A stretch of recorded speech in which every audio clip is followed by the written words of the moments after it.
All right. Welcome back, everybody.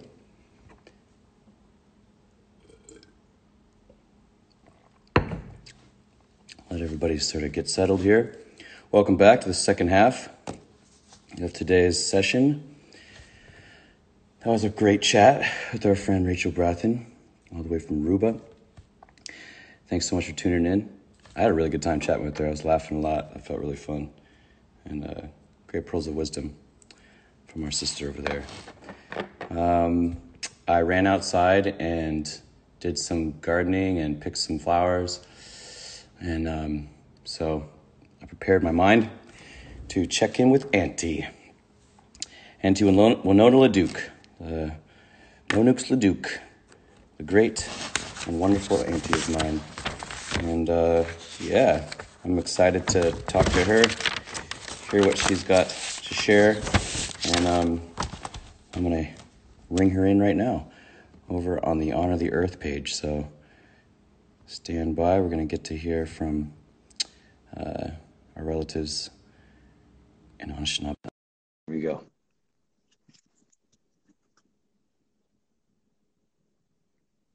Bears are having a good day out there and feeling well today. Glad that we can do this like this in this way.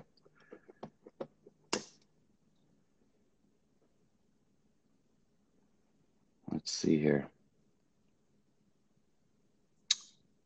Come on now. Well, while we're waiting for her, I'll share something here.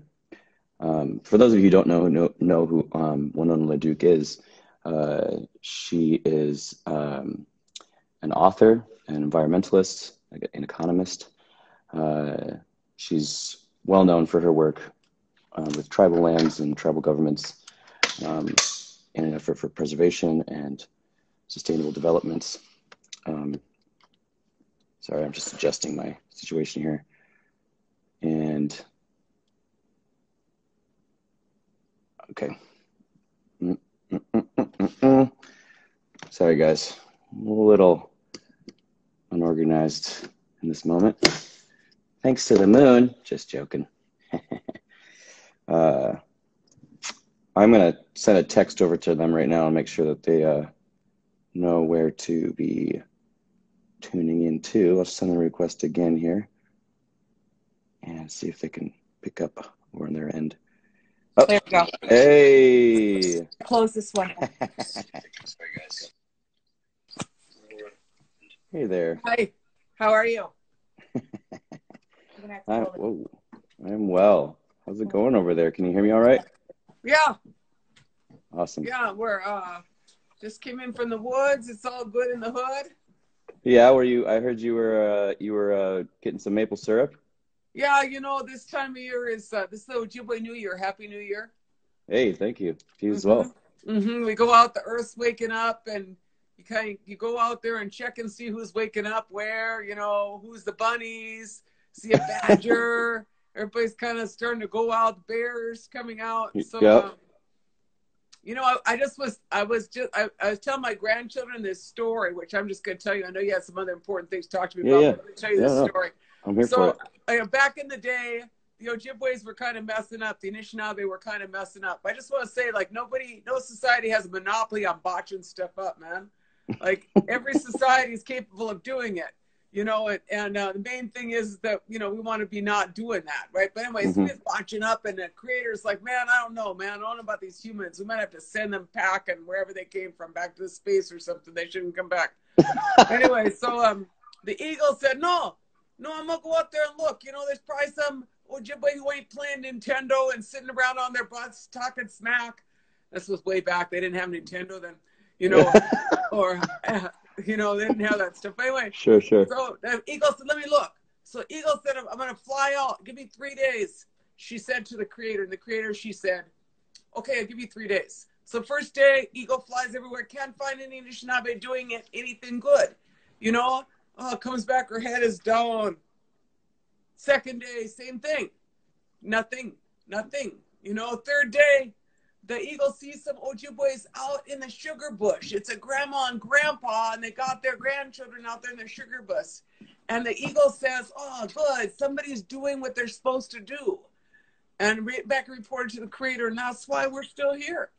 That's why we're still here. So do some things you're supposed to do, like be old school, be respectful. That's kind of that lesson I'd say. But, you know, anyway, nice to visit with you. Nice to be in the sugar bush.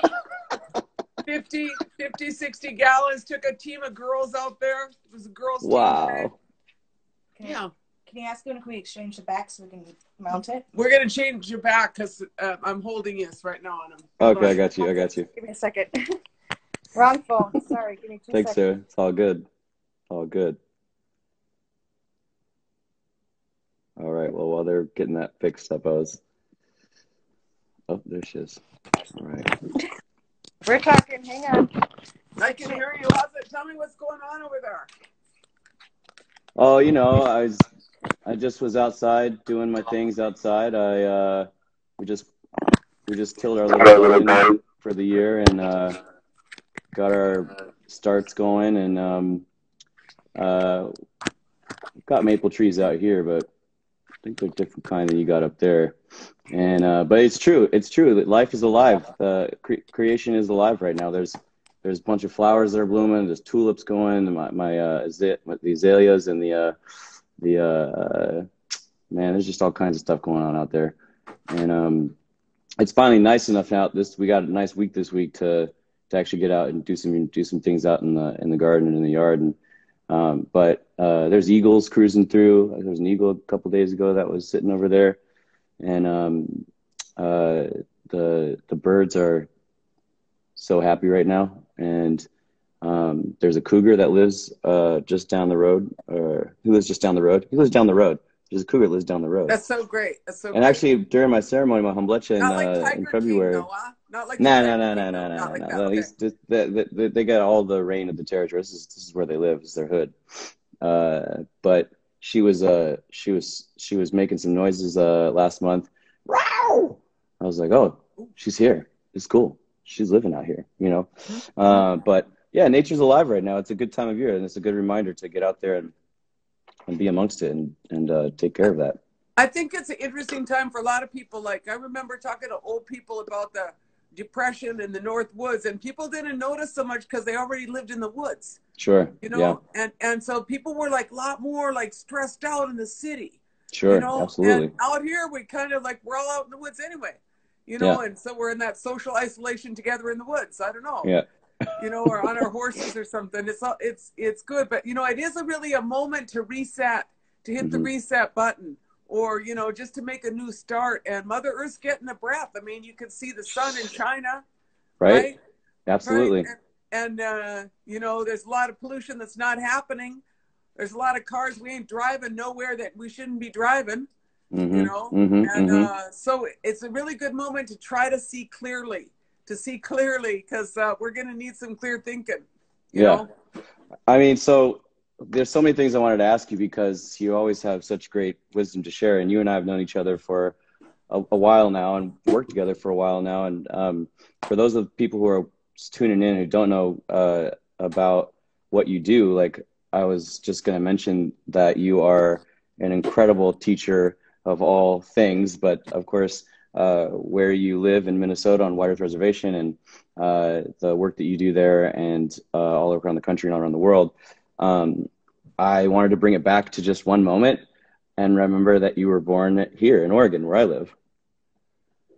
I was raised in Oregon. I was born in East LA, baby.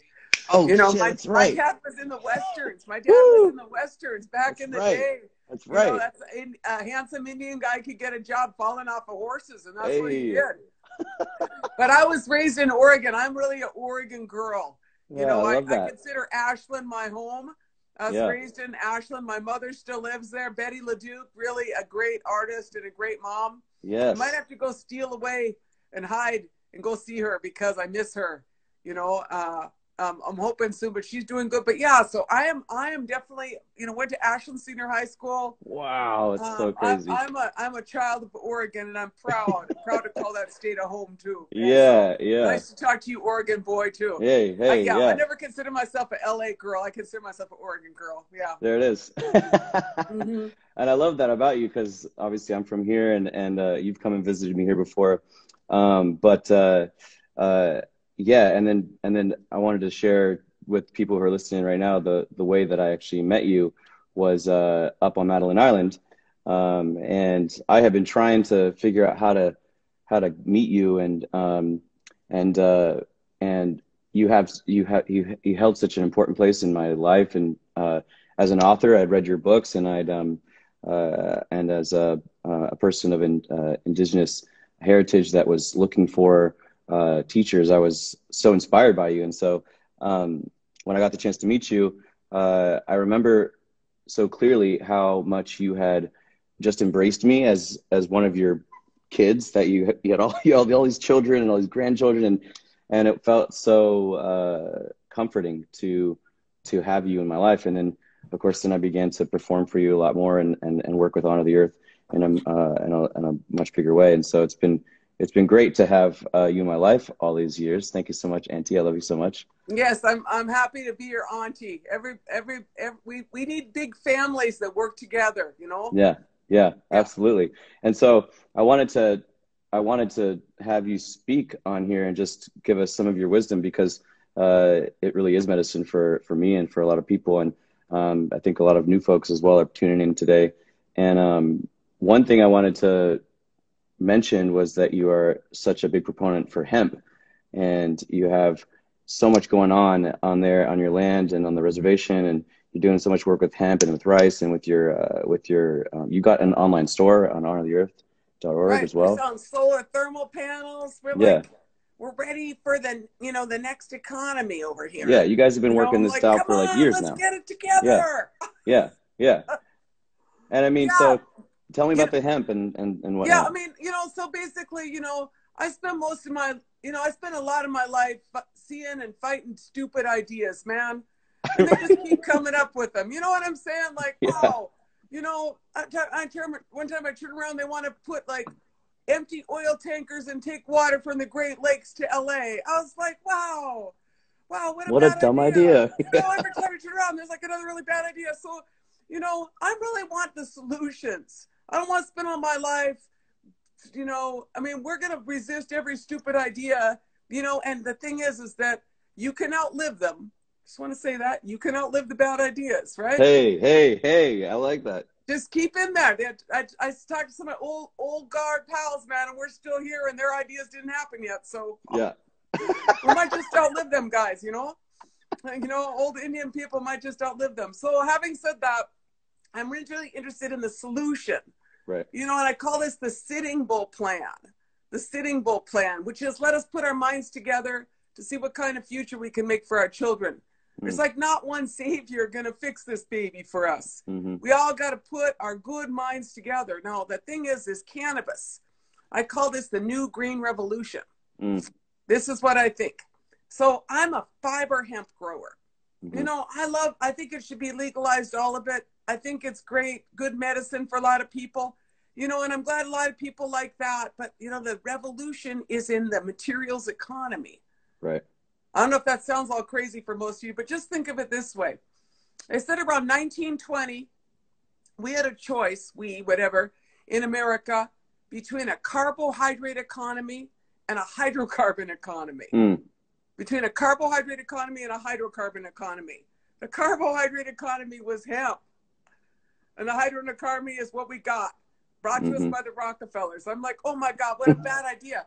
The thing is that hemp, anything you could do with plastics or with oil, you could do with hemp, but a lot of stuff you don't want to do. So for instance, Henry Ford made a car out of hemp that power on hemp oil, right? A lot of the oils that we use, lubricants, everything could be made of hemp plastics, all that. Anything that plastic is, you could make that out of hemp. Toilet paper, I was like that crisis we just had now. I think North Dakota should grow toilet paper for us all. There it is. I mean, what was that crisis? The toilet paper crisis. We could have had hemp toilet paper. That's it. And it wouldn't be so bad, you know? Anyway, I live out in the woods. We're okay. I was like, come on, you all. I don't want to say, and sometimes they call it white people problems, you know, or first world problems, right? Sure, yep, Quit, yep. y'all. Quit, get real. Quit hoarding toilet paper and ammunition. That's dumb. You might want to do seeds instead. That'd be better. Right? Grow some food. Anyway, so I've been growing for 4 years. I got my 5th year permit. I can't grow anything with THC. Mm-hmm. I'm interested in fiber varieties. Now, it turns out that we used to grow like everything was hemp. In fact, Minnesota had 11 hemp mills until the 1940s. We made all our own clothes. We made the word canvas. The word canvas comes from cannabis. Oh, wow. How great is that? The word canvas. So everything, like all those ship sails, everything, every boat in Minnesota that damn has a plastic cover on it right now, let's make that out of hemp. You know? Yes. That's what we want to do. I just want it back, you know? Yeah. And so it's a very complicated venture. You know, there's that film, I think the film is called Who Killed the Electric Car? You ever hear of that film? Yeah. Yeah. Well, this one is like the hemp story is like, who killed the hemp industry? Well, we know, but where'd the body go? Where'd the body go? Because I've been spending 4 years trying to reconstruct a historic hemp industry that existed in 1938. But when they made it illegal, they even like burned the books on it. They like smelted the equipment. Oh, wow. Oh yeah. I have no idea. So I've been like chasing. I was looking at the Chinese equipment, and I'm looking at the Belgian equipment, and then there's the Turkish equipment. Everybody someplace else has it. We had a thriving industry, and there's no damn equipment in North America to process hemp. So, but you could use a lot of the equipment that you use from flax. So my interest is in where I live. You know, I live on the White Earth Reservation, which is in northwestern Minnesota. I'm on the edge of the prairie. And there are a whole bunch of land-based Indian nations in my region, like 2 million acre reservations, you know, big land base. And a lot of that land, including on my reservation, we could grow hemp. We could rebuild a textile economy in this country that is made in North America. You know, right now, everybody here knows, like, you know, the craziness of shutting down the Chinese supply chain across the board. I mean, 75% of our pharmaceuticals, all of our fabric, all of our material goods, all Chinese. Make it local, make it hemp. Anyway, so that's what I'm working on. And I want Indian people at the table. I want us to benefit from it. I want people to support us because we have land, and we, you know, the next economy, you know, we didn't like the last economy. Yeah. We want the next economy. We want the next one. It's nice to the people in the earth. And so, you know, support us in this, like work together. You know, I know that there's, it needs to be really equitable. And reconciliation is not just you do your land acknowledgement. Reconciliation is you make justice, right? You know what I'm talking about, right? I know what you're talking about. I love that, though. Yeah, it's like, that's good. Thanks for that land acknowledgement. Now, what about like the rest of that stolen stuff? Right? Oh man, yeah. Because I love the Sitting Bull plan. You sent me this article, and I've read it, and there's so many parts of it that I wanted to ask you about because they're just classic Winona-isms. Because you're so creative and you have all these amazing ideas and you make them happen. And the Sitting Bull plan was in there, and also I love you're like, let's call it the 8th fire. Yeah, you know, now is the time for rebirth. We need to be doulas for the next economy. Yes. No like forging, no like pioneer shit. Doula. Yeah. Like absolutely. let us do this together in a beautiful way. Let it grow. You know, like just like I'm looking out there now, and you are too, and there's more birds now than there has been. Yeah. Everything is so happy because the humans aren't making such a mess. Yeah. You know, so we need to keep that vibe going. You know, and what I want to say, Nahko, and I didn't really get to say this yet, is that, you know, I always say misery enjoys company. And if you think that we're having a hard time during this COVID epidemic, try the oil industry. Yes. Tell me about that. Tell me about it. Oh Because my God. you talked about it Not in to- this article, and this article Yeah, I mean, is okay, so great. So I've been finding tar sands pipeline for 7 years, you know? Hemp. We could Yeah. hemp. We could rebuild a textile economy in this country that is made in North America. The Sitting Bull plan was in there, and also the I love you're like, let's call it the eighth fire. Yeah, you know, now is the time for rebirth. We need to be doulas for the next economy. Yes. No like forging, no like pioneer shit. Doula. Yeah. Like Absolutely. let us do this together in a beautiful way. Let it grow. You know, like just like I'm looking out there now, and you are too, and there's more birds now than there has been. Yeah. Everything is so happy because the humans aren't making such a mess. Yeah. You know, so we need to keep that vibe going. You know, and what I want to say, Nahko, and I didn't really get to say this yet, is that, you know, I always say misery enjoys company. And if you think that we're having a hard time during this COVID epidemic, try the oil industry. Yes. Tell me about that. Tell me about it. Oh my God. You talked about it in this article, and this article is so great. So I've been finding tar sands pipeline for 7 years, you know, and the price of a barrel of Canadian oil, because there's this big battle between Saudi Arabia and Russia, and they've got oil that's cheap, and Canada's oil's real expensive. Right. So this week, a price of Canadian oil could be purchased for less than a barrel of monkeys. A barrel of oil is worth less than a barrel of monkeys. That game, you know what I'm talking about? That little plastic game with the monkeys you pull out? Yeah. That's more expensive than a barrel of Canadian oil. And so they're like so screwed. And so they cut production. One big mine, biggest mining operation, tech mine, ain't happening. Constitution Pipeline canceled about 3 weeks ago. Wow. Syncrude, single largest producer of tar sands in the world, stills one of its operations, cuts by like a third its other production. Pipeline companies are asking refiners not to ship any more oil because their tanks are full already. Right. And Enbridge, my nemesis, Enbridge, that Canadian corporation, Enbridge is sitting there, and they don't even have oil in some of their lines right now. Why they need a new pipeline? And they're talking about bringing in, you mentioned this in the article, a lot of people are asking about the article, and I will post the article link later.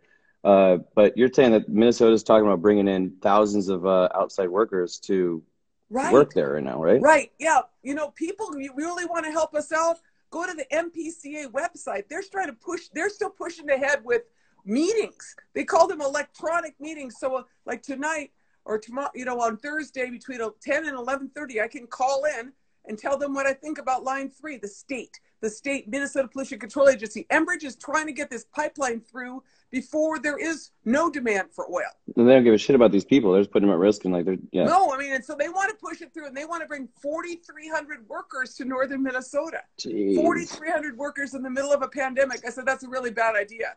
You know, what we told Governor Walz, or I think my chairman told Governor Walz, is, you really think that's a good idea to issue that permit? How about Enbridge brings 4,300 workers, and then you just wait because there's going to be 10,000 water protectors. Yeah. What kind of health problems are you going to have then, Governor? Yeah. Don't let them go ahead. Yeah. You know, don't do it. Yeah. Don't do it, you know. So, you know, I know that Trump is trying to push ahead with the Jordan Cove pipeline. I saw that. Oh, yeah. You know, but they're going to be in legal hell for the next 10 years. That pipeline is never going to happen. Yeah. Never going to happen. Just dumb stuff, you know. That Trump is just dumb. Yeah. You know? But this one here, we got to fight him to the end, man. Bloody end on Enbridge, man. But you know what? Is that they are, like I said, they're doing worse. You know, I'm off in the woods with my grandchildren getting maple syrup and planting seeds to feed my people and to grow hemp. And Enbridge is up there sweating over the price of oil. I'm like, oh, sorry, bad plan, Canada. Come up with a better plan. Christ. I mean, that's the thing, is everybody's like, crisis. I was like, Canada has no plan. The only plan was tar sands. They had no plan. So that guy, you know, Trudeau gets in, tries to act all sweet, black face, Indian face. Ooh, savage. I love you. Just dropped that in there. Yeah, well, absolutely. you know. We all seen it. We all know. In the meantime, his world is crumbling because they laid off 10,000 people in the tar sands, and now the price of oil is cheaper than a barrel of monkeys. Yeah. I mean, I was like, time for the Green New Deal in Canada. Yeah, now. The enlightened stimulus package.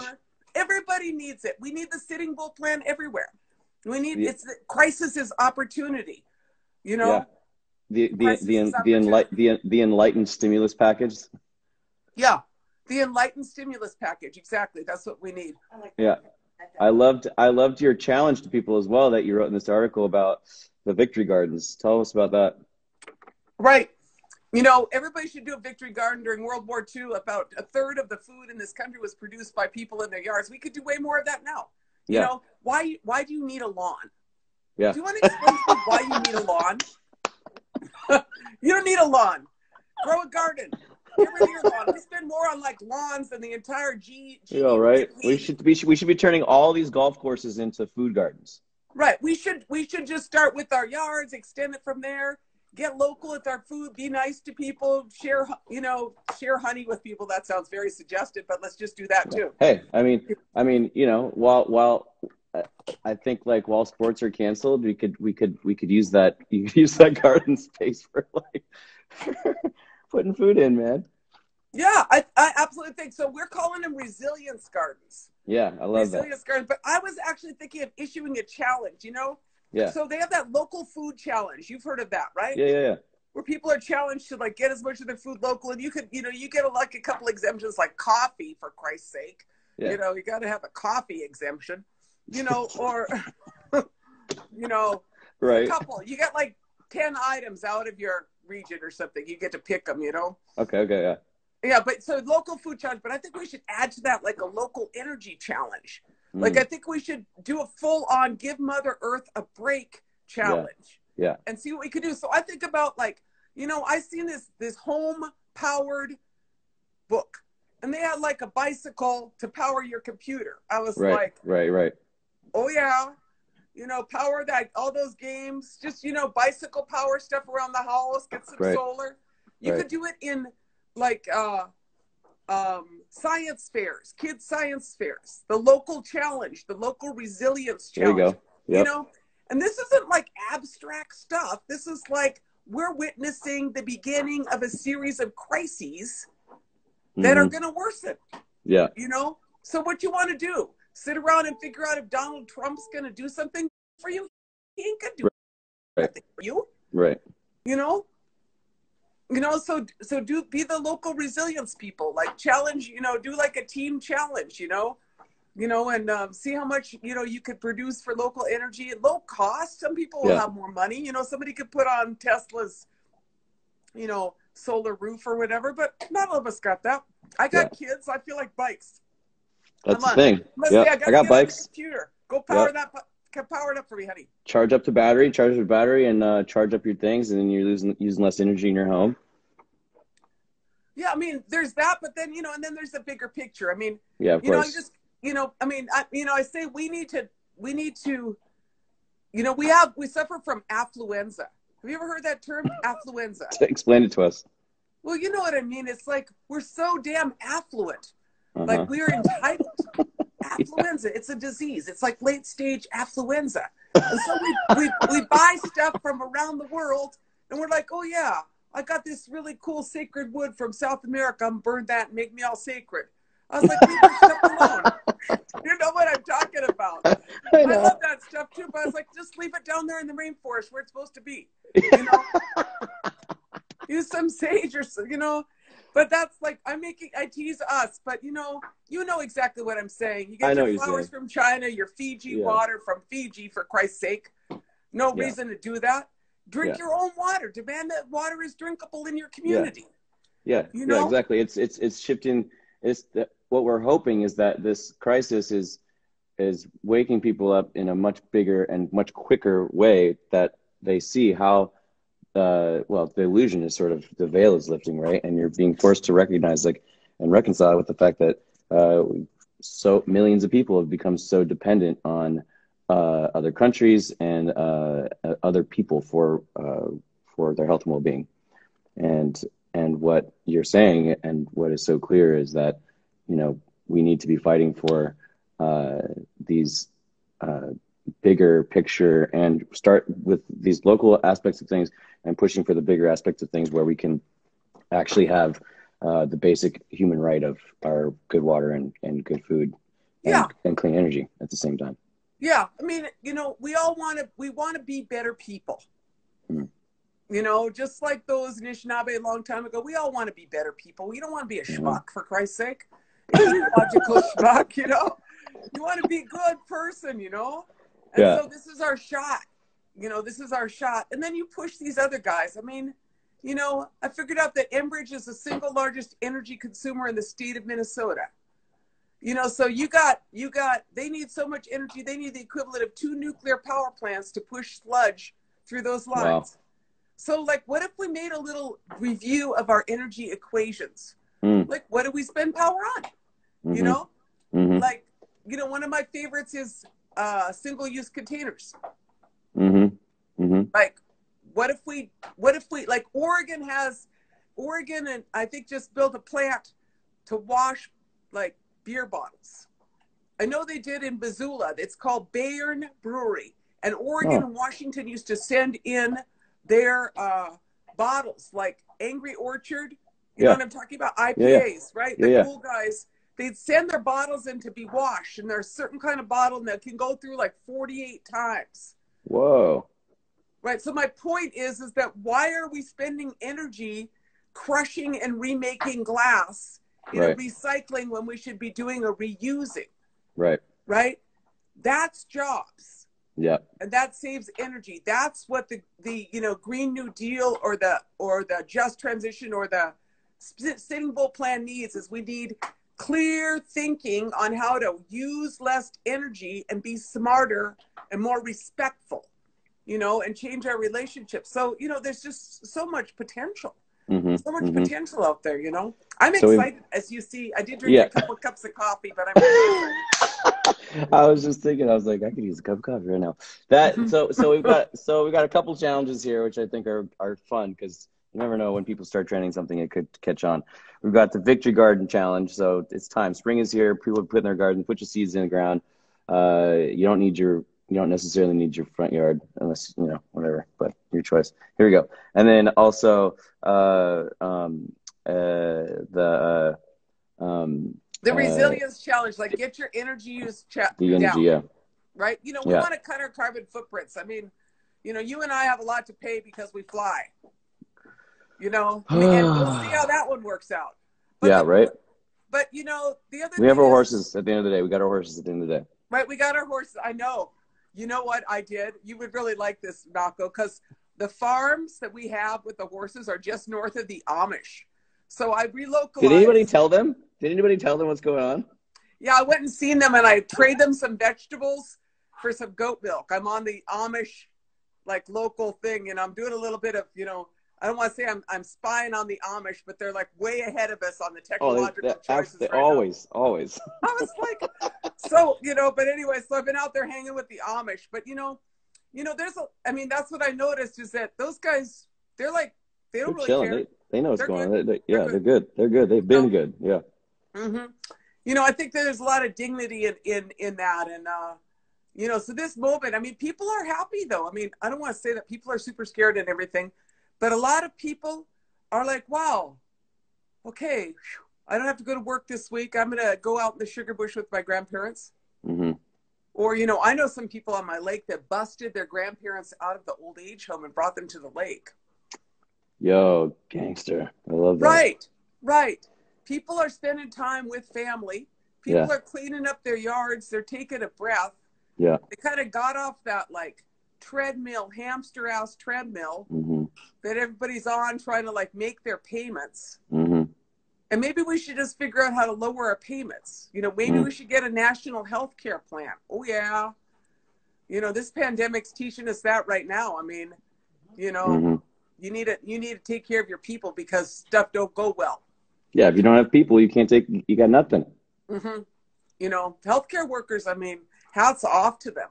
Big time. You know, in this, but you know, such a good opportunity in the midst of this to do to do, a lot of cool things. I'm excited. We're playing and stuff, and I'm so looking forward to the release of your song Under the Earth. That's so great. Hey, that one's for you. That one's for you.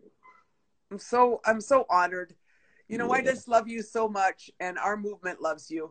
Thank you. I was sitting there, and I think everybody's pensive, because you can be. Sure. And it is so good to talk about, being right on time, and, everything that you say, is good. And so it's good to, that people got to know that through this, there's a lot of people that are thinking, and this is a good opportunity to wake up, be coherent, take some charge of your life, and I feel like when people come out of this, some people are going to say, I think a lot of people are going to say, hey, I don't want to live like that. Anymore. Yeah. Working at home is not bad for a lot of people, Sure. But, you need to organize good childcare programs, but people need to have more time with their family anyway. Yeah. Yeah. All good points. Whoo! I feel like I just received so much of your awesome energy and all of your amazing Winona-isms, which I live for. Well, you're the lyricist, and the songwriter.